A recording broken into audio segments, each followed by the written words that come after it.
M ভর এবং ই গতিশক্তি সম্পন্ন একটি ইলেকট্রনের সংশ্লিষ্ট বস্তু তরঙ্গের তরঙ্গদৈর্ঘ্য কত হবে এই তিনটের মধ্যে। তো আমরা জানি দ্য ব্রগলি যে হাইপোথেসিস যে সমীকরণটি আছে সেটিতে বস্তু তরঙ্গের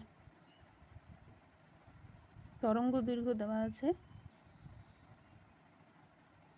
lambda equal to H by P. Lambda তরঙ্গদৈর্ঘ্য, এইচ প্ল্যাঙ্ক ধ্রুবক, পি হচ্ছে ভরবেগ। তাহলে আমি লিখতেই পারি পি ইকুয়াল টু এমবি। এটা যদি 1 হয়, আবার গতিশক্তির ফর্মুলা থেকে জানি যেহেতু ই গতিশক্তি সম্পন্ন, তাহলে ই ইকুয়াল টু হচ্ছে হাফ এম ভি স্কোয়ার।